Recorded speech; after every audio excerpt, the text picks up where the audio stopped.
In this video, we'll talk about analog and digital signals and review binary numbers. The counting numbers follow a progression in discrete steps. In your early education, you learned that the world of counting numbers is not the complete story on numbers. You were introduced to the number line and the real number system. You were shown that there's an infinite number of possible values between any two digits, 1 and 2, for example. No matter how finely we look, how far we zoom in, we never reach a point where we cannot find some intermediate number between two neighboring numbers. The real number system varies continuously, not in discrete steps like the counting numbers. Many quantities that we measure in nature also vary continuously.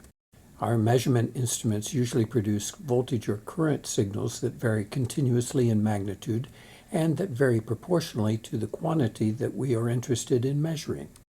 Signals that vary continuously are called analog signals. Digital signals vary in discrete steps. As scientists, we tend to convert analog quantities to digital form. The digital value is often a representation of a continuously varying signal. We digitize the data, or take a digital value, in part because we want to perform calculations and make comparisons of quantities in text format.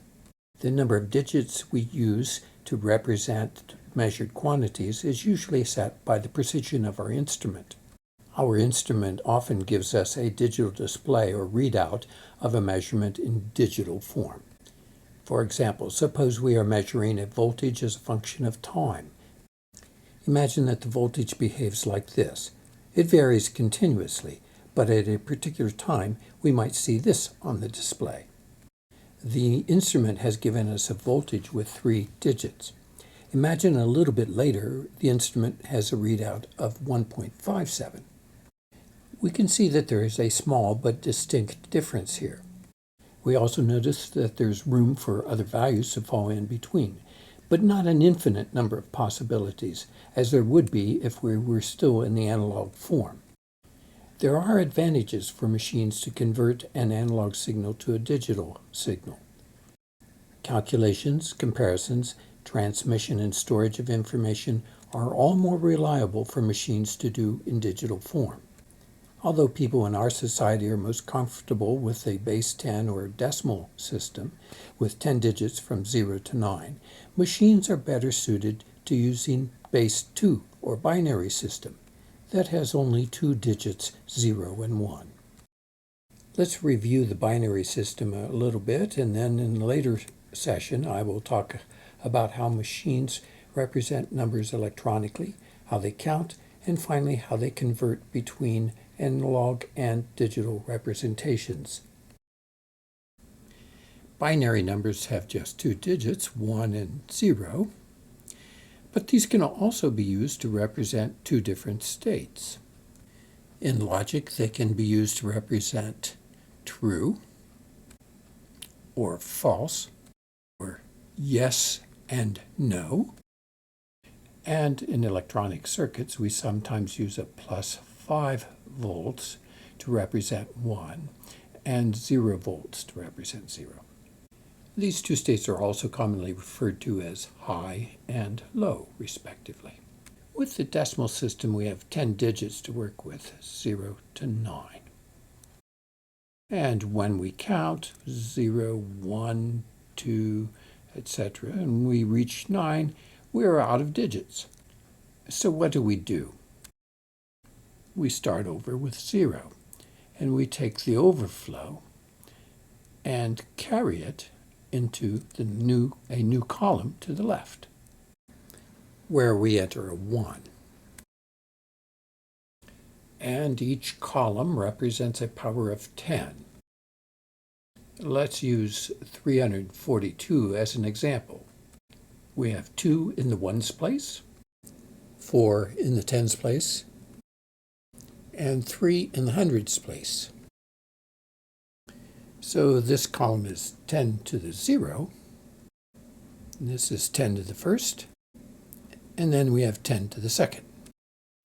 Of course, we can continue this pattern, increasing by 1 the power of 10. So look, our notation means that we have 3 100ths, plus 4 tens plus 2 ones. When we interpret a binary number, we do the same sort of thing. Let's look at this number. Here we have a group of 4 digits. We sometimes call a chunk like this a 4-digit or 4-bit word. The columns represent powers of 2. The rightmost is 2 to the 0, then 2 to the first, then 2 to the second, and 2 to the third. Interpret this in a similar manner to what we did with the decimal system. There is 1 2 to the third, or 1 8, plus 0 2 to the second, or 0 fours, plus 1 2 to the second, or 1 2, plus 1 2 to the 0, or 1 1. When we sum that up, we get 11. Note that the maximum count we can get with a 4-bit word is 1111, or 15 in the decimal system. Let's try a couple more for exercise. Find the binary equivalent of 27. I like to start out by writing out powers of 2 from right to left to represent the columns for each binary digit. Maybe I don't know how many I'll need at first. I'll just carry this up to 2 to the 6th and see. Now let's convert. 2 to the 0 equals 1. 2 to the first equals 2. 2 to the second equals 4. 2 to the third equals 8. 2 to the fourth equals 16. 2 to the fifth equals 32. And 2 to the sixth equals 64. I only needed to go up to 27, so these last two are not needed here. So we need to add powers of 2 until we get to 27. We take the biggest values that we can get. We take a 16. Can we use an 8? Well, if we add 16 and 8, we get 24. That's okay. But if we add 4, that's 28. That's too much. We can add a 2. That brings us to 26. And then adding a 1, we have 27. So we used a 1, a 2, no 4s, an 8, and a 16.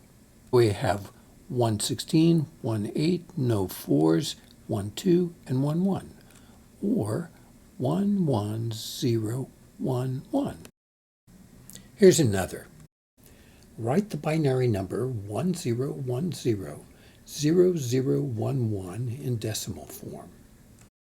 I'll start by labeling the columns with their corresponding powers of 2. 2 to the 0, 2 to the first, and so on, down to 2 to the 7th. Now we sum all the powers of 2, leaving out the columns that have zeros. To make the addition easier, let's first evaluate each power of 2. 2 to the 5th is 32, and 2 to the 7th is 128.